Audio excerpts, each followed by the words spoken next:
Hello and welcome. Fun fact: we don't have enough people available tonight that are part of the Ender's March campaign to do Ender's March, and we got to just the three of us like 10 minutes ago because of how late Matt showed up.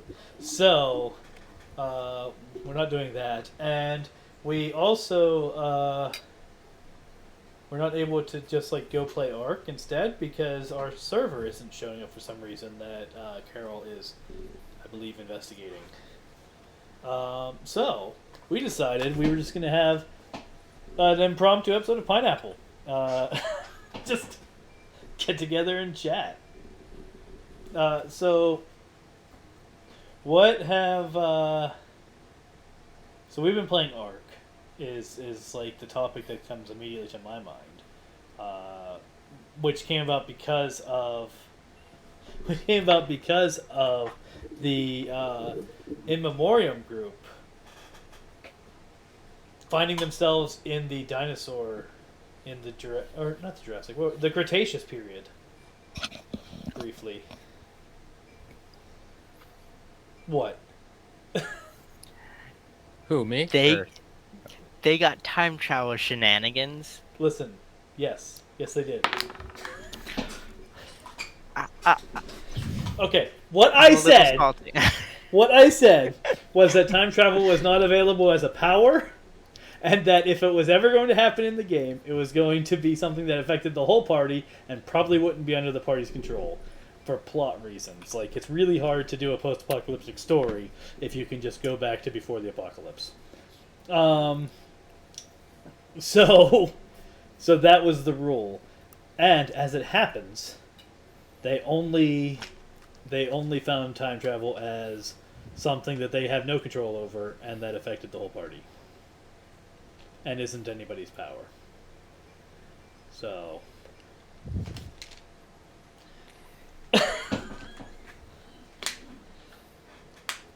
these time travel shenanigans were actually available to your party as well. You just never found them. maybe I'll just join the offline group.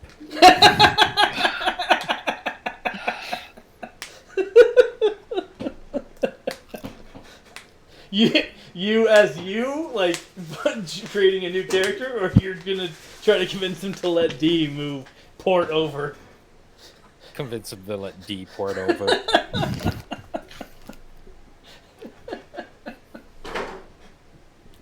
like They've also been dealing with like aliens.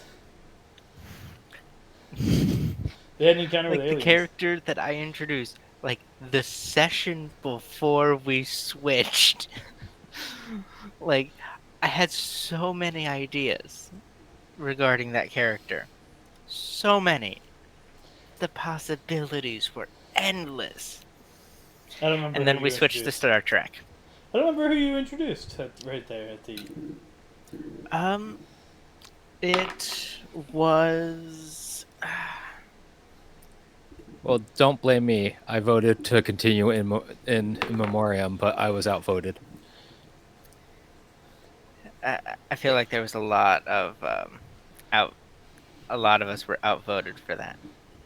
Like I was fine with either, Well, but not a lot. That's the nature of it. There's only so many people in the server, and yeah, the majority of them voted one way. So it's not like a lot of people got outvoted because there wasn't a lot of people to get outvoted. Yeah, unfortunately, the people that I brought into the group voted against me. That happens. Logan. That was his name. Cool. I don't His remember. name was Logan. But I don't remember what Logan's deal was. Like the name doesn't. Matter manipulation. Uh, He could, and he created guns out Very of thin cool. air. And like just before we ended, I had made it so that, or either just made it, or I was about to make it so that his guns were, like, you couldn't tell the difference. I was Were working they on more ma- effective than the Shadow Bat? Yes, as far as I know, anyway. I am recalling now. Yeah, I am piecing this together. It's been a little while, admittedly. I know, right? But I mean, we didn't like end that campaign. It's just been shelved. Yeah. The online For an version. indefinite period of time. Yes. Exactly.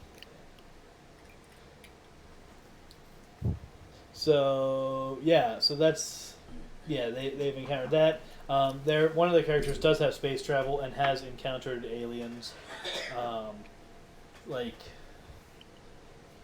so they have a lot going on over there. We're not talking about Scales just flying around the Earth and then getting lost. No, I mean, we are talking about Scales, but he got lost in space and ended up on an alien world. And Okay.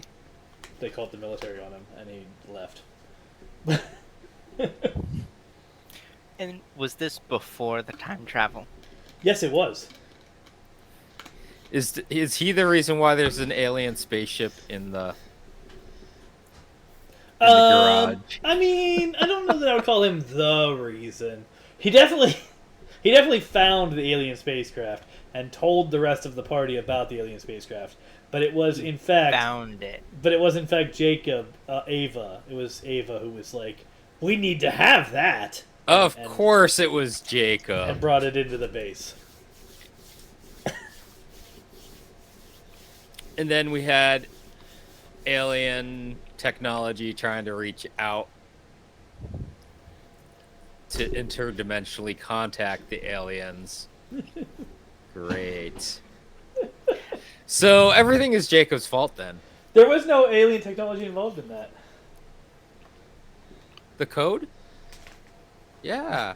It tried taking over our communication system with No, the alien and the ducks. I remember it No. taking over you and having you type in code. Okay. So it was using your That's technology. right. And then it was But the means by which it took you over was purely biological. Okay. That's just an ability their race has. No, that was the AI that we had to pull out of the code. That's right. Yes. Yeah, that was Price's AI. So yeah. But yeah, they so then they end up stumbling upon a portal into the past, and while we were joking about it, they were like, "Hey, this sounds an awful lot like is this a setup for your Paleo Mythic campaign? Like, is that what we're doing right now?" And I was like, "No, it's not."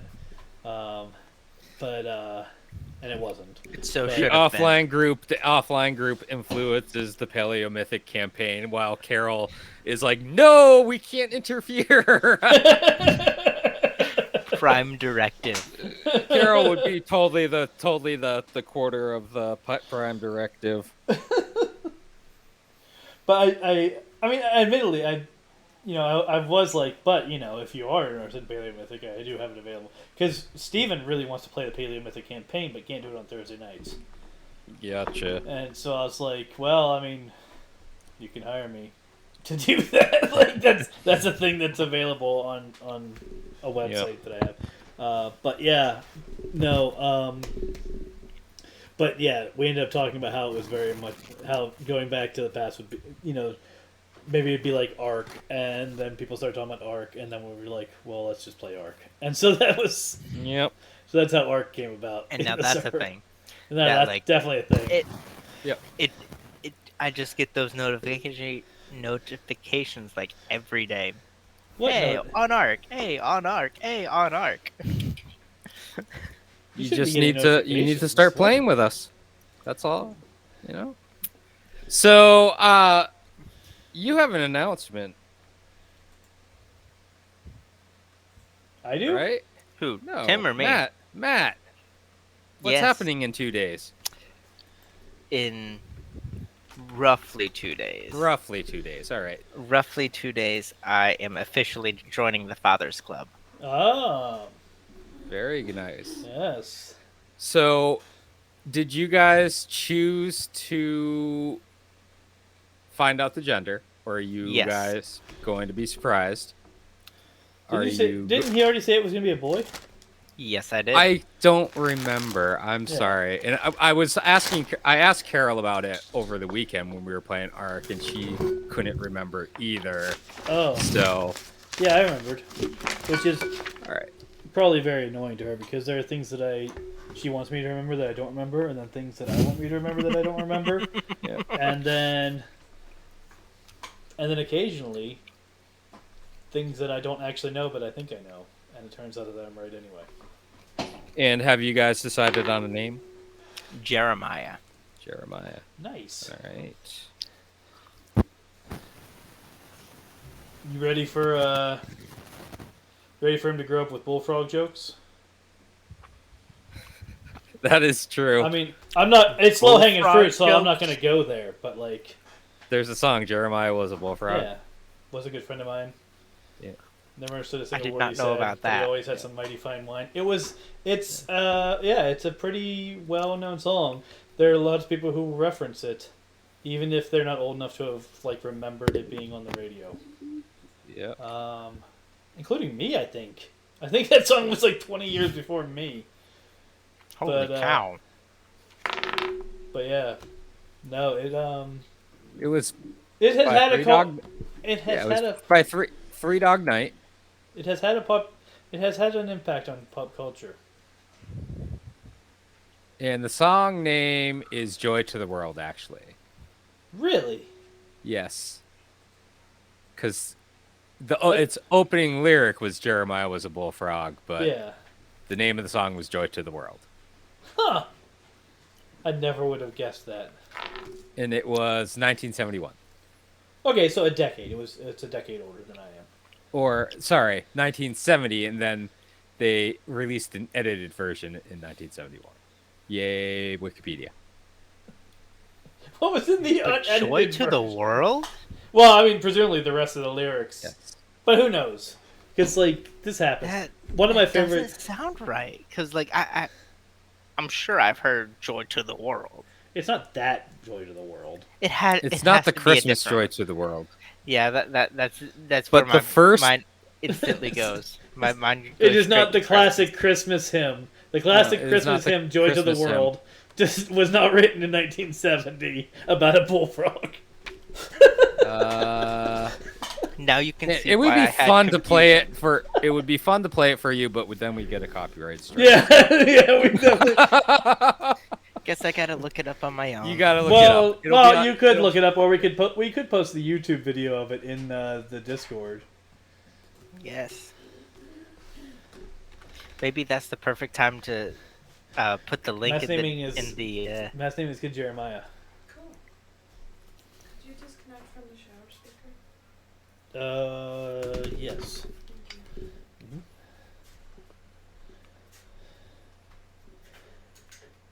All right, here we go. I'm gonna copy the link address. I'm gonna Oh, you got it throw already? it into. Do we have a pineapple? I can't don't- ever remember if we have. We used to have a Pineapple channel, but I moved it to the archives because we weren't using it anymore. But I can move it back. All right, Oh, I'm don't gonna worry. put it into music under Hangout. Okay, that makes sense. There we go.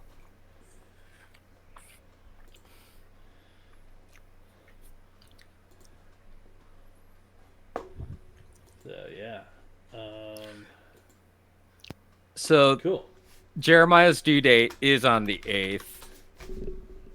Correct? That's the due date. Or is she being induced? Or Induced on the 9th. on the 9th? Oh, okay. It's Thursday, not Wednesday. So the 9th means that she's 2 weeks past her due date, right? Because typically they'll induce like after 2 weeks. Prior. Prior? Mhm. So they're inducing early. We've done Yes. that. Okay. It's actually not as rare as I thought it would be. Huh.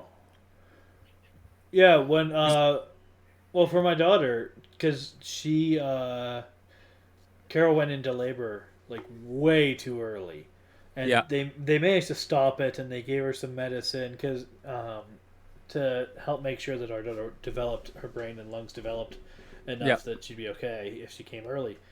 But the thing is that like once you go into labor, you don't come out of labor until the baby's Right. born. Right. So, for those of you at home that aren't aware of this, and so after about another I think 6 weeks or 8 weeks of that, Carol was like, "We need to be done," and they were like, "Okay, yeah, fine," and went ahead and induced her. Okay. Yeah, because I knew that like if you're 2 weeks past the due date, I thought then they will say that they're gonna induce you as well. That's a distinct possibility. We've never had that come up, so we haven't had to deal with it. Well, they don't want you to go past 42 weeks. Yeah, well, Right. that's 2 weeks. Okay. Yeah. That's 2 weeks. Yeah. 40 weeks is full time. Yeah. Yeah. So it was Carol went into labor initially at 30 weeks. And Oh, wow. Okay. And they induced her at 38. Gotcha.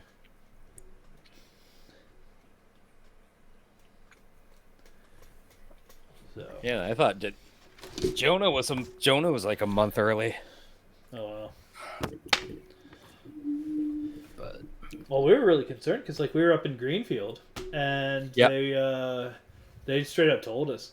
Well, one, the reason that things went as well as they did is that we actually were in the maternity ward when it happened because we were there for a birthing class. oh, you were there for birthing class and And she went into labor. Carol just took it way too seriously. She went all in character, full into character. Yeah, no. So Carol doesn't do anything halfway. But yeah, so she did. So she went into labor there, and so they literally just took her right down the hall and put her in her room, and yeah, so that went well.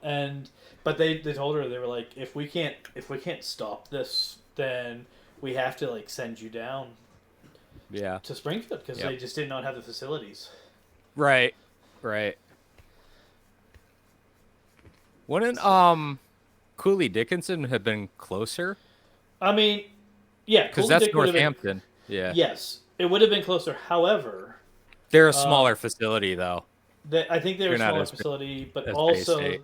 At that time they weren't. I don't know if they are now. Even they weren't part of Bay-State. No, they're an separate. independent hospital. Right. But Greenfield is a Bay-State hospital, so okay. if they're going to transfer you, the easiest place for them to facilitate transfer to is main Bay-State, AKA the most profitable. Yeah. Well, see, that's that was one of the things I was campaigning about. I was I've been trying to convince people about. It's maybe we should not have hospitals be run as for-profit organizations. Just we've decided that protecting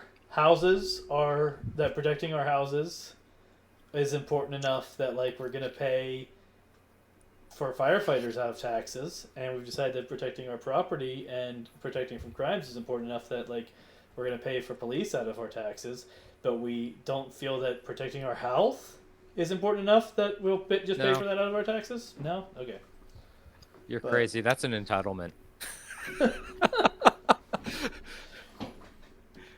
Yeah. So. And if you watchers, if the people watching this didn't notice the seething sarcasm coming out of that, so for me, I don't believe that. Yes, I believe that is in what people call socialism. I think. Well, I mean, we have. So here's the thing. We have a fair bit of socialism in our communism as it is, and if we're honest, most of the best things in our capitalism are socialism. I'm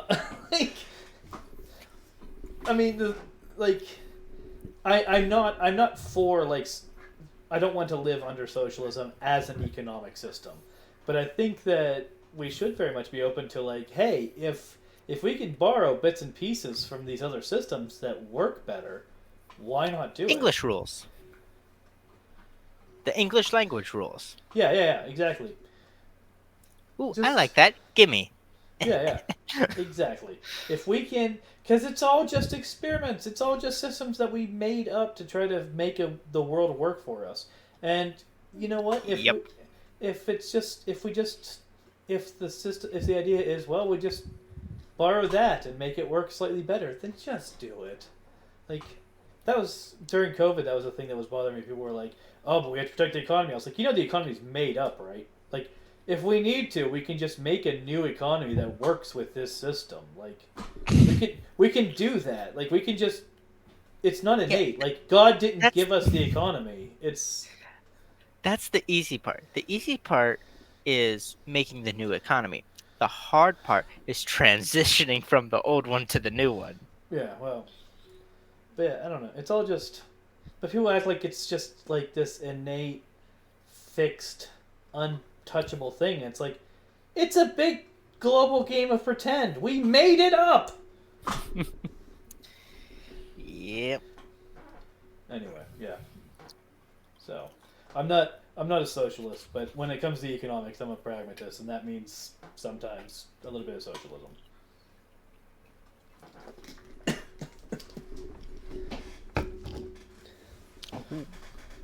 Well, that's also. I was just gonna say the government pays my salary, so I just have to keep my mouth shut for a lot of this. Yeah. I've tried to become a government employee. They haven't called me back yet. I have So it's been a a waiting government game. employee a couple times, sort of. I've been like, well, I tried to get into the postal service, and they didn't take me. Same. The postal service it's like you have to know someone to get into it. Like these days, it's the same thing. Like with like the toll takers when like you had to know someone in the state government to get like a toll taking job. Even Oh, though really? It was like, yeah. And like the I don't know if this is too sensitive a subject, but like the like toll takers, they had a high suicide rate or something because did you're just they? sitting there by yourself like all day long. Like I think like they were up there with like dentists and Yeah. in terms of like the suicide rates. Well, it probably. I mean, because I also don't know what they were allowed to be doing in that time. Like, Yeah. were they allowed to have a book or whatever? Like, I could see that driving you mad. Well, I remember. I don't know if it was against the rules, but I remember pulling up and paying my tolls, and the person putting a book down, or either that, or they'd have like a small TV or a radio going in the booth. Yeah. Like, who's gonna complain? Right. Seriously. Who would even know? They made pretty good money too. Well, there's cameras everywhere. Yeah. But yeah, I believe that. But yeah, no, yeah, no, I tried to get into the post service, didn't work out. I did work for UMass, so that was fun. I was running a food truck, like not the food truck program. I was just a shift lead basically on a food truck at UMass. And we weren't allowed to accept tips because technically we were state employees. And state employees fall under anti-bribery laws that forbade us from getting tips. I mean, Oh yeah, it was a stretch, but it was like it was actually a rule. I want to say you can accept anything under $10 for state. Yeah, but So I don't know what the actual. but they probably just were like, this is gonna be a reporting nightmare, so no, you can't accept tips. I see that. Yeah, it was probably like that. And then I was an elected official in my town, but it wasn't paid, so I wasn't an employee. But I fell under anti-bribery laws again, which was ridiculous because that time I had to actually learn what the anti-bribery, like for UMass, I didn't have to learn what the rules were. I just wasn't allowed to take tips. But for the town government gig, I did. Like I had to read a document on what the rules are for bribery. And there's like a fine for bribery. Yeah, And that's it. You can also get fired with like government positions. Yeah, you can get fired, but like there wasn't jail time attached to it. It was just a bribe, and the bribe had a maximum value, or the fine had a maximum value. And I was like, that's not a punishment. That's a profit margin. Like that's you don't pretty much. How do you? So it's like how do you justify that? It's like something ridiculous too, because it's like $20 per calendar year. Yeah. Except for special occasions. I mean, I was also like. Then you can go over that, but it's just like a weird amount. Yeah, the whole thing was wonky, and I was just like, also, someone's gonna bribe me as a library trustee? Like, I don't know. So maybe they'll want to find the good books. Yeah. Show me the good books. Yeah. I don't know where they are. Talk to the librarian. That's her job. It's my job to hire the librarian. It's her job to know the library. No. They're bribing you so that they can get the position of librarian there you go, without any of the credentials. I mean, you never know. Those librarians, librarians get paid a decent amount. Not ours. I mean, there's a ton of schooling involved to be like a real librarian. Yeah, so that is the sad part. I would 100% be a librarian if it wasn't for the schooling part. So in Massachusetts, because there's actually a library commission, for the whole state, the whole Commonwealth, and there are laws, and because the libraries are part of local governments, there are regulations on what you have to meet or whatever. Yep. And for places like Springfield and Worcester and Boston, yeah, you have to have like a master's degree in library science and like all this other stuff. But the standards go down as the population goes down because as the tax money goes down, right? Yeah, and so in our town, in order to be our librarian, you need to have a bachelor's degree. Okay. In anything. Yeah, I still wouldn't qualify. I wouldn't qualify either, don't worry. Me neither.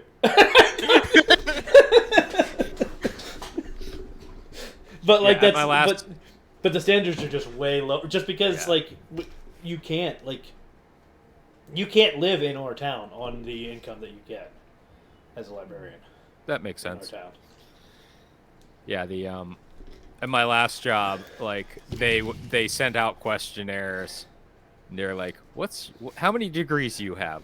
What are they? Because they wanted to brag to the world that like 70% of the people that worked there had doctorates. Right. And it's like, well, here's me with just my little associate's degree. I have only graduated from one thing ever, and I was banned from the graduation ceremony. So like well, like that's still better than me because all I have is a certification. From high school? No, I have my high school diploma, but I also have my technician certification. I knew what you were talking about. Okay, hold on. You are one certification up on me. I've had some professional licenses, but they're not. I don't think they're the same thing. I've had a couple of professional licenses, I guess. I was licensed to sell life insurance and give financial advice. I was licensed. I got a certification to sell cars. That wasn't a license, just certification. A couple others, I think. I don't remember. I dropped out of 2 colleges. Oh man, I've dropped out of 4. I think 4 colleges. I mean, did I technically drop out though? Yeah. If you stop going and you stop getting tuition, because I went on academic probation, then academic suspension, and I just never came back. Yeah, that means you dropped out. Yeah, you dropped out. Like Yeah. they didn't kick you out. You chose Yeah, to you didn't go get kicked back. out, so. It was a soft kick out. Yeah, I I dropped still out have a of lot of stuff in Vermont actually. where? Where did you keep it? With Michael Carroll. Oh, okay. Yeah, Yeah, I pretty sure most of it's still over there.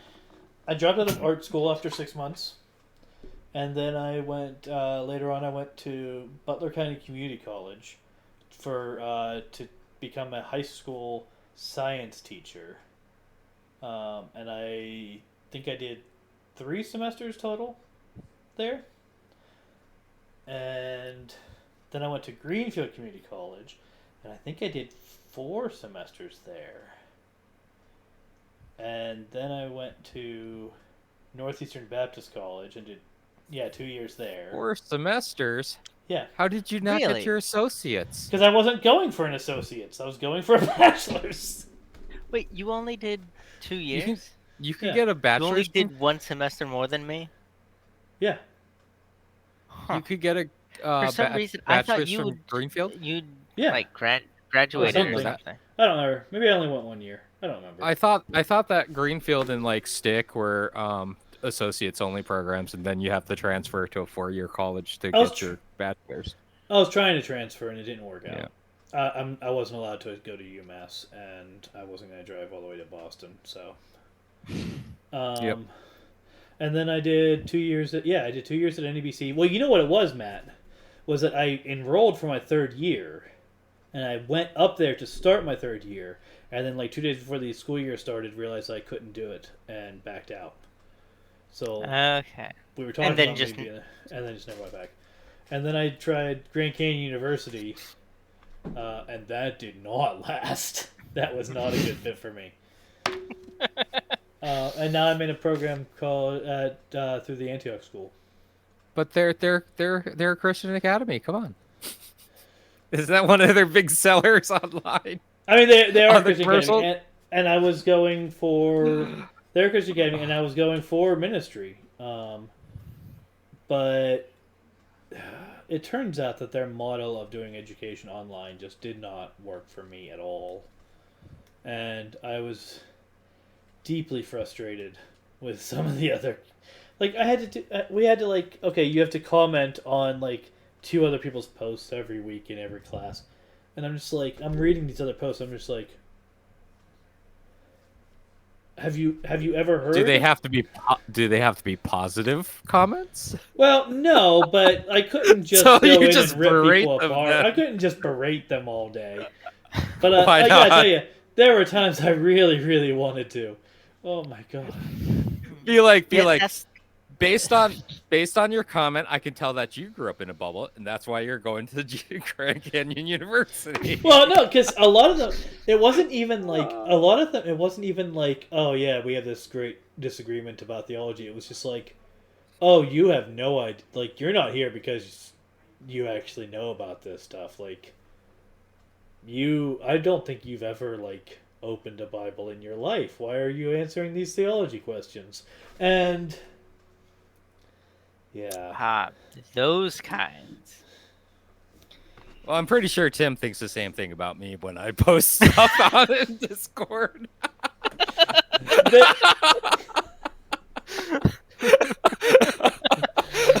I think you underestimate how egregious some of these posts were, my friend. I mean, I'm just being self-deprecating there. Sometimes I'll just be like, Tim's not gonna like this. Yeah, like, why do you think I never post anything? I'll just Because be like, I poke. I know for a fact I am never the smartest man in the room. Yeah, but that doesn't mean you can't say anything. And I mean, like, the problem that I see, the problem that I have isn't even like, it isn't even people being wrong or anything like that. Like, I get it. We don't all, like, none of us know everything. Like, and we're not always talking about a subject that we particularly personally studied. Whatever. But, like, there are people where it's just like, I see this constantly online where it's just like, I'm going to spend all my waking hours running my mouth about this religion that I clearly know nothing about. Like I've had people where I talk to them and they're like, "Oh no, I know all about Christianity. I went to whatever it is. I was in Sunday school until like 4th grade." And I'm like, if someone told you they know all about math because they took 4th grade math, would you take that person seriously? Like, No, no, I wouldn't. It's even better when I wouldn't then even. those people become experts on Islam just because of what they've heard on the news. yeah, it's like, I mean, like, just would it kill you to read a primary source once in a while? Like, I don't comment on Islam. You know why I don't comment on Islam? I've never read the Quran. That's why I don't comment on Islam. Because, like, there's a source material out there that I know I haven't read. Primary source material. Yeah, primary source material. Like, Book of Mormon, I'll comment on that, because I've read that.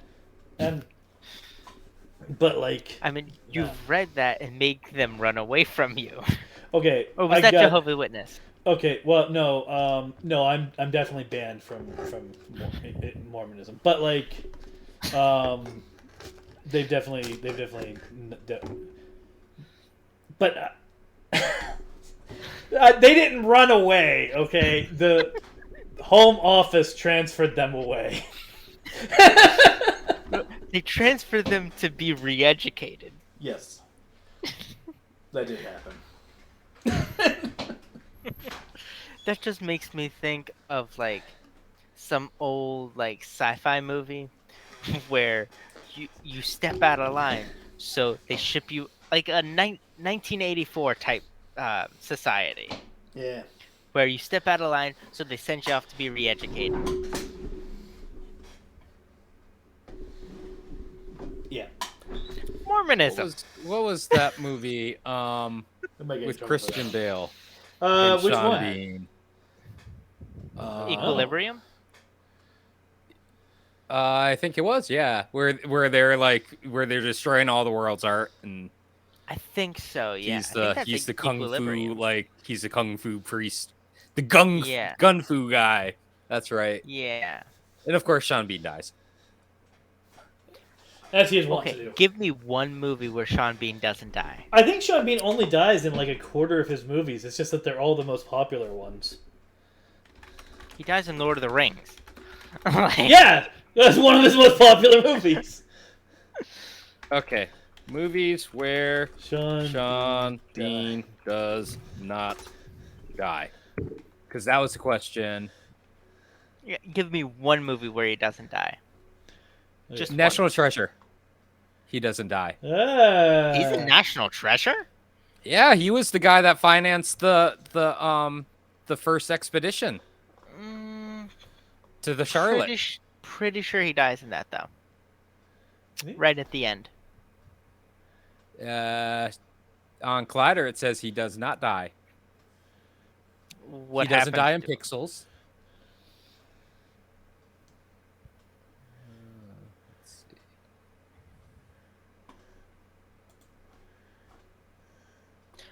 I'll take Pixels, but I don't remember him in that.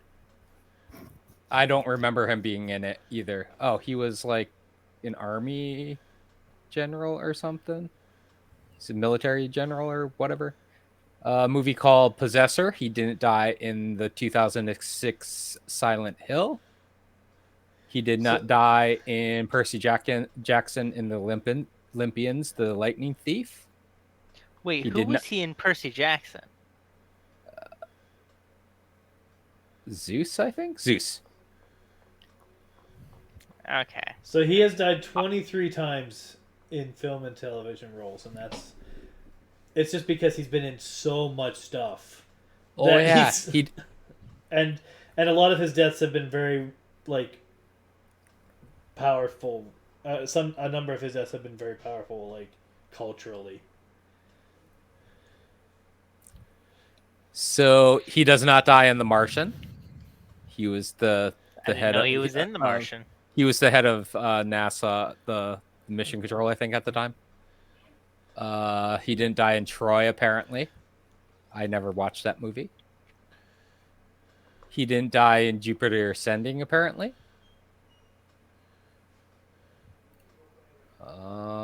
He didn't die in Flight Plan.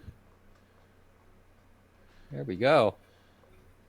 It's quite a number of movies that he did not die in. Yeah, there you go. You've got your answer. But he's been shot to death in apparently 1, 2, 3, 4, 5, 6, 7, 8, 9 movies. He dies in a lot. 23. And one of those is Lord of the 23 Rings. movies. Yes. One of them is Lord of the Rings, Fellowship of the Ring. One of them is Game of Thrones. One of them is The Island. He Black dies in Death. GoldenEye. And That one was Did you- great. Henry VIII, Far North, Don't Say a Word, Scarlet. Doesn't he get crushed by the satellite dish? Yes, he does. The Arecibo. And- Yeah. do you know what happens in Lord of the Rings: The Fellowship of the Ring right after Sean Bean dies? Oh my goodness. That's when Aragorn breaks his toe, kicking the helmet. Yes. Is it? Yes. Yes. And Viggo Aragorn also Mortensen. takes Sean Bean's bracers. Oh yeah, I've heard about this. Yeah, Viggo And you Mortensen can- if you kicks follow one of the the movies- the helmets, and he Yeah. breaks his toe. So he's howling in real pain because he broke his toe in that scene. And Um, if you follow Aragorn through the movies, in the final movie, he is still wearing Boromir's bracers. Yeah. I have seen So- things about that. They did a Lord of the Rings experience at the Boston Science Museum after one. I don't know when it was, but I remember Ren and I went, and they had a fake. One of the pieces that they had there was the fake Sean Bean corpse in the Hmm. boat that they sent down the river. I'm like, That's that's cool. kind of creepy. Yeah. Wow. Too Okay. bad they didn't shoot a flaming arrow onto it. Yeah. Viking funeral. So, how far are you still on? I'm totally switching the subject. Are you? You haven't watched any further in Picard yet, Tim? Then I am what? very behind. Oh, I think the last thing I told you was that we watched the episode that ended with 7 of 9 showing up, right? I think it's the last thing I mentioned watching. Yeah. That is also the last thing we've watched, yes. Okay. I think I might be a little bit farther than you, but not by much. But Yeah. If you have any idea what season 1 is about, you're probably farther along than me. season 3 actually, is so I think- good right now.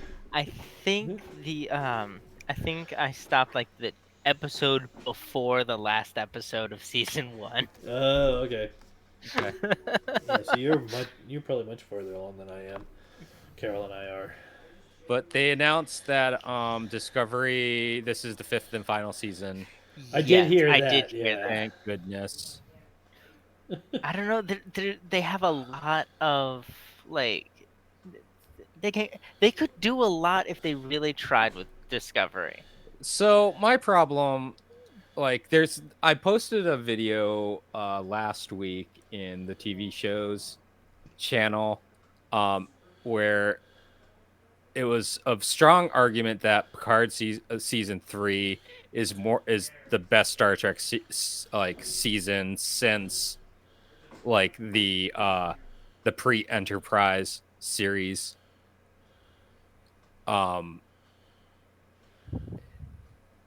Because like the current we've talked about this before, but the current state of Star Trek is it's not Star Trek. Even though as much as I hate Enterprise, at least they still kind of had like the Star Trekkiness of like this is what the Federation stands for. Yeah. Even though we're very much not orphans, newcomers Newborns. into this into Yeah. this Yeah, like even though the Federation itself didn't even exist yet, but the ideals Right. were there. right. Whereas Discovery is like it's completely collapsed, and they're just doing. They're trying to raise a But corpse. that didn't happen until like season 3. Yeah. Yeah. So it definitely and, was. like- That was my first. That was a comment I had about right at the beginning when I was watching season 1. Was it's very obvious that this is a war show and less of a Star Trek show. and I'm gonna say that Like season 1 was good about that. Like even it made sense. But But- after that with Pike, it made no sense. and I feel that with even though I like Strange New Worlds, it still to me doesn't feel like a Star Trek show because there's not that like we're working towards a greater goal. You know, it's kind of like, hey, here's the week's problem. We're gonna fix it. They did bring some of the like the social commentary back into it, but it's not that like this is what this is the bright new future that like Gene Roddenberry kind of brought in, and that was like his whole thing with the original series Next Generation and going Oh, forward. And honestly, like Discovery, like season 3 and onward, it kind of feels like Andromeda. I didn't really never watch watched Andromeda with Kevin Sorbo. I'm sorry. Yes, Andromeda. it was decent, but like Who's he also was a nut, a certifiable It- nut now. But anyways, obviously. But the show was basically just him and his AI on their ship trying to rebuild their version of the Federation from scratch. Yep. Yeah. See, And- And that's what Discovery season 3 feels like. See, there's some things here I agree with and something I don't, and part of it is just I will say that it is interesting how Star Trek has maintained a standard, a place as being a commentary on the time period that it's made in, and so I think that the bright future that the '60s original series is looking at does say a lot about the time period that it comes from. The way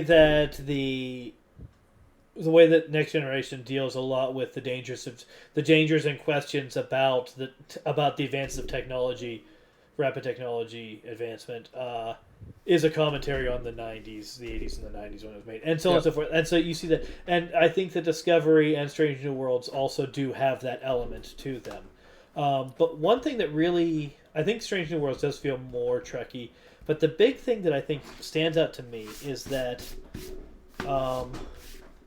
original series and Next Generation, and I think to some degree, at least the early seasons of DS9, I haven't got very far in it yet, and I haven't gotten very far in Voyager at all, so I can't comment on that. Were very much not every episode, but most episodes asked a question, a philosophical question, right. and then explored that question. And that was a common thing in the original series. That was a common thing in Next Generation. That was a common thing in at least the beginning of DS9. And it was not as common in Enterprise, but it was still there. Right. But That's where I feel that that's why I didn't like Enterprise as much because even it didn't. Voyager did it at least a little bit. yes, I can't comment on Voyager because I haven't watched it. It's not. They weren't really as deep philosophical questions because it was more of a survival. Yeah, but they survivalist still mentality. tried to keep the core tenets of They still the tried to Federation maintain throughout that. But Yeah. the new shows though are not they're still doing that practice in a way, because what they're doing is they're not raising and exploring philosophical issues per episode. They're raising and exploring philosophical episodes or issues per season. Yeah. And so they're really kind of, and so it's a lot easier to kind of forget what we're doing and to beat a dead horse and to kind of go into weird directions when you're doing that over that many episodes. But it's also that like the showrunners and the people over at the produce like the people in charge at Paramount don't understand what Star Trek is. Right. And that's one of the things that like that video was saying was like that the Nickelodeon show Star Trek Prodigy is more of a Star Trek show than anything before Picard season 3. I would say that like that Lower Decks is more of a Star Trek show just because it's like it knows the core Star Trek and it's just irreverent toward, you know, it has its irreverency towards everything that came before it. I've heard people say that the Orville is more of a Star Trek show. It is, and the guy in that video, I didn't realize that Brandon Braga, it was one of the producers on the Orville, and he was in I think he started producing Star Trek and Voyager, and he did Enterprise, I believe. Maybe. Or at least he did writing, and that was the thing. Like the showrunner for Picard season 3 is Terry Matalas, who did the 12 Monkeys show, but he started off his career as an intern on Star Trek. Like I guess apparently he went to Emerson College and he applied for the internship program and initially got denied, and then I guess he made it another year or something like that. Huh.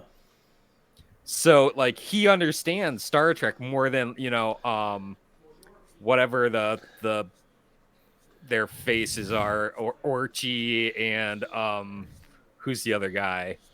I don't remember. The ones that were JJ's minions for the longest time. Yeah, because like the Star Trek movies were. You mean the reboot ones? Yes, the in ones which they with straight up said they didn't know anything about Star Trek before doing it. Yes. Ugh. Like they Alex were. Kurtzman, that's what I was thinking. Yeah. They were something. I don't know what, but something. I mean, I enjoy them as like just entertaining, something that I find entertaining to watch. And they're fine. They're fine space movies, but they're not really good Star Trek movies. Yeah, they're like, if you watch them as have isolated from the rest of Star Trek, they're great. They're marvelous. But as soon as you try to connect them to the rest of Star Trek as a whole, they become the bottom of the barrel. Yeah. Wait, which the reboot? All movies. of the Star Trek movies or the reboot movies? The reboot movies. Okay. Yeah, I liked when Futurama made a joke about that, because at the time it was up through I think they hadn't made the reboots yet, but they had made I think up through Nemesis, and they were trying to find some decent movies to watch, and you know Fry was like, hey, here's all of the Star Trek movies. I don't remember how many Star Trek movies there are at that point. But like I think it was something like, because there's 7 of the original series and 4, so 11, 12, somewhere in there. So there are 10, like up through Next Generation, and then there are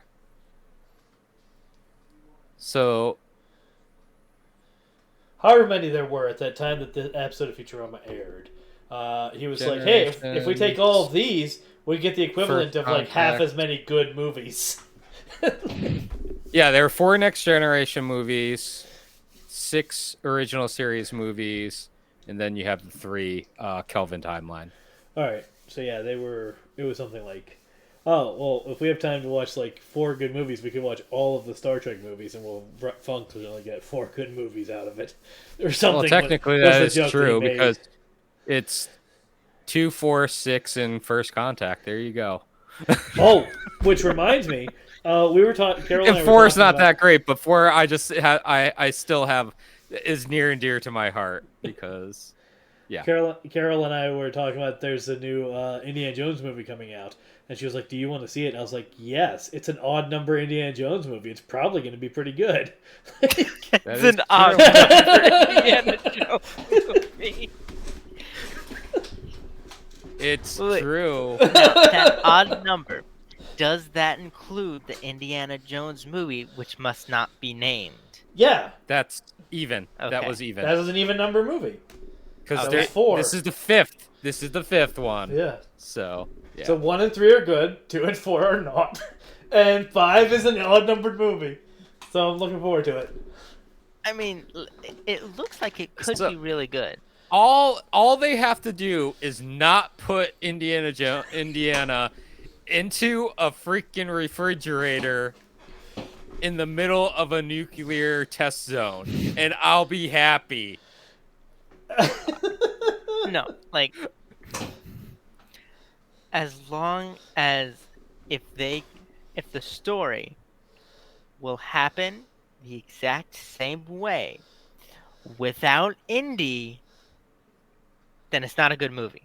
And Shia LaBeouf can't be in the movie. I don't think it was even his fault, honestly.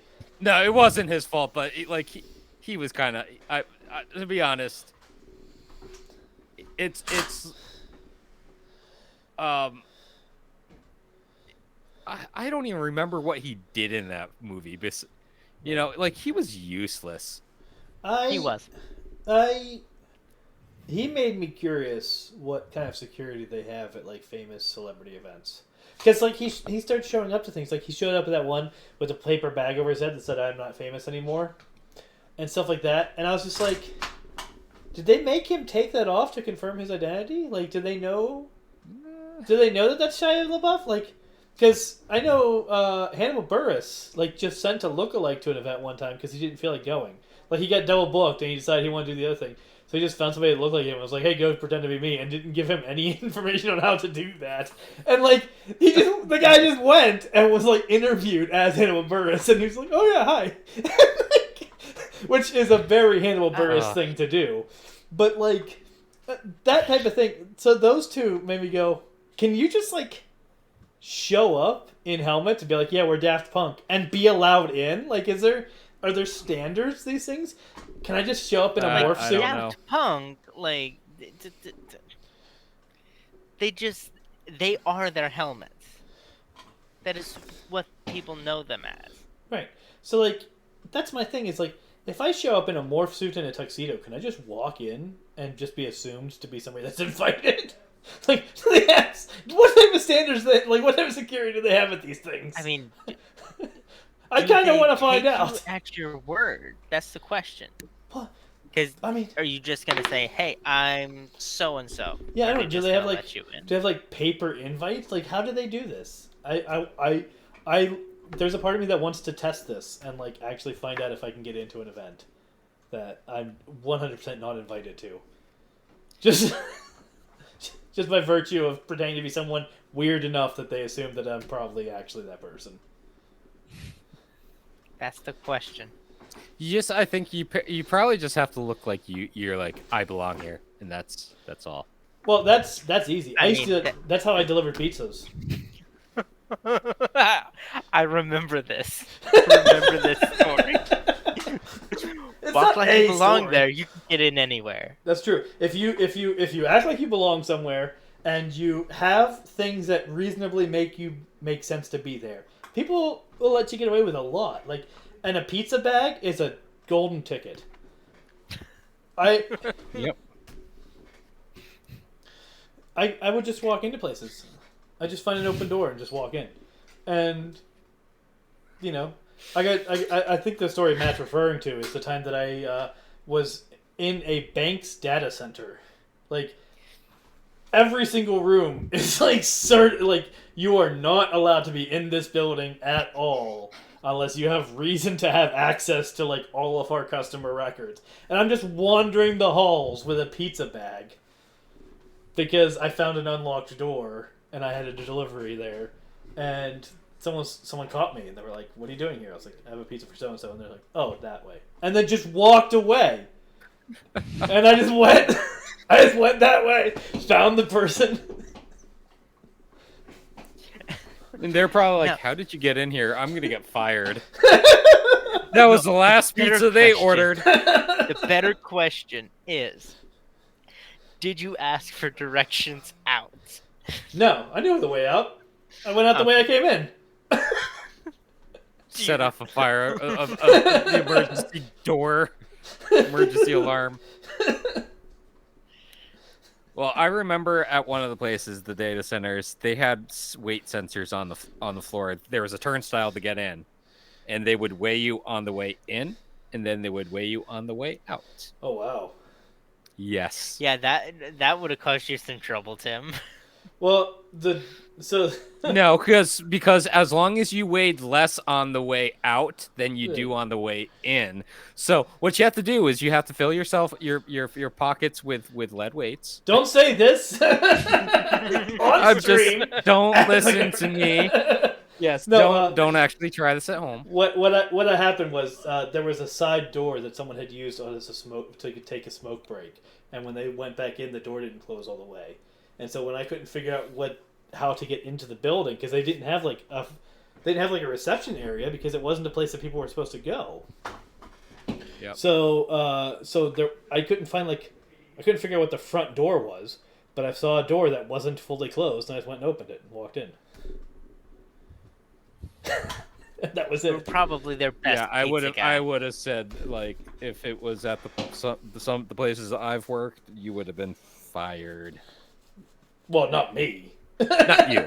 No, the guy who ordered the pizza. No, No, probably the person who took the smoke break. Yeah, the person that took the smoke break. Yeah. But it seems like it might be about that time. It is after 11. I do have to work in the morning, actually, for once. Because we have an information session for our application. We have an application pending to become foster parents. And Nice. We have an information session to attend tomorrow night, so I asked to be off tomorrow night, so they put me on tomorrow morning. So. I wish you luck. Thank you.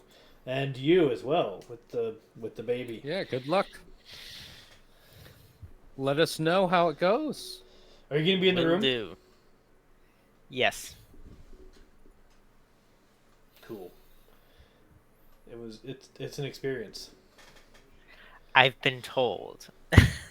Yeah, it's an experience that I'm so happy that, like, well, yeah, Ren had a C-section the second time because Jonah came a month early, so she had to have a C-section, and I'm like, oh, thank God, I don't have to be in the room.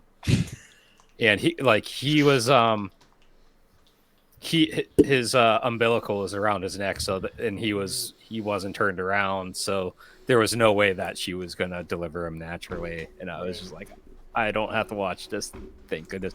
And plus, I was I was watching Ari at the time too, so that was like, Right. Yeah, like one person that was at the class I was going to with her, she had said that her husband was basically giving her a play-by-play of her C-section because she was friends with the doctor. Right. ugh. So the doctor let him come to the opposite side of the sheet thing. And they just took this organ and they just flipped it over No, here. And they just And- and he was basically just saying, "What? Nope. They got you cut all the way open. Like, Nope. like it is messed up down there." Like I holy was like, cow. yeah, I would not. No, not See, me. No. I think I'd stay in the room if I had the opportunity for that. No. Just like that to be fascinating. But I definitely would know better than to do that, like to explain it to Carol. She would not want me to do that. Carol would not appreciate you at that point. Even Yeah, I know better than to do that. I wouldn't. But anyway. I'd probably Okay. faint. So, thanks for hanging out with us. Who knows when Pineapple will happen again? But it's gonna be one of those things until we launch a second season. But in the meantime, make sure to head over to our Extra Life page and donate to Children's Miracle Network Hospitals. This is not officially an Extra Life event, despite what the screen says right there. We're using the setup for Andrew's March because that's what I had open because that's what we're planning on playing tonight. So and I don't have the pineapple stuff anymore. I gotta rebuild it, I guess, at some point. But yeah. Anyway, but check that out and help us help kids. And you can continue to hang out with us and chat about stuff over at the Discord. Thank you, everybody. Thank you, guys. And you all have a good night. Yeah, good night, folks.